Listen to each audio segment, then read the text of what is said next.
Donc moi je suis Jérémy Réondi, je suis fondateur de la plateforme touristique Mbolo Gabon, donc qui existe aujourd'hui depuis 4 ans. Et en gros cette plateforme elle part d'une volonté et d'un amour pour le Gabon. Donc la première question que je me suis posée, c'est comment ça se fait qu'avec tout le patrimoine touristique dont on regorge, le Gabon ne soit pas une destination phare du tourisme. Donc notamment à l'international et même localement. Je pense qu'aujourd'hui, c'est pas dans la culture du Gabonais que de pratiquer le tourisme parce que de façon générale, ça s'est bridé en se disant c'est que pour les riches. Et donc aujourd'hui, en créant Mbolo Gabon, en fait, il y avait 3 visées. La première, c'était de pouvoir valoriser le patrimoine touristique gabonais.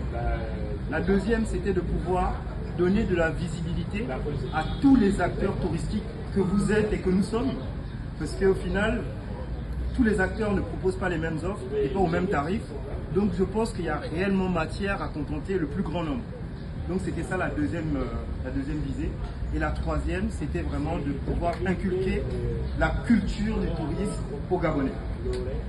Donc Mbolo Gabon, c'est une plateforme, c'est un site internet et une application mobile. Aujourd'hui, on recense près de 1500 établissements partout dans le Gabon. Et sans prétention aucune, on est la première plateforme touristique gabonaise.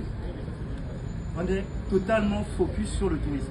Donc on arrive sur Mbolo Gabon, on sait que c'est pour retrouver un restaurant, un hôtel, un appartement meublé, un site touristique, une activité touristique, une voiture de location. On est vraiment focus sur le parcours du tourisme, autant à l'international que localement.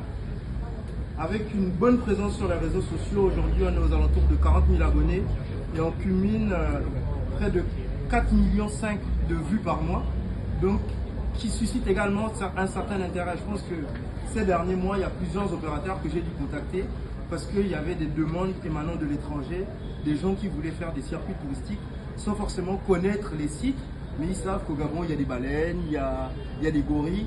Donc aujourd'hui, nous, on se veut vraiment être, on va dire, un point focal, dans le sens où on donne de la visibilité déjà au secteur, donner de la visibilité aux acteurs et permettre au monde entier de visiter le merveilleux pays qu'est le Gabon. Donc, je ne sais pas si vous avez des questions.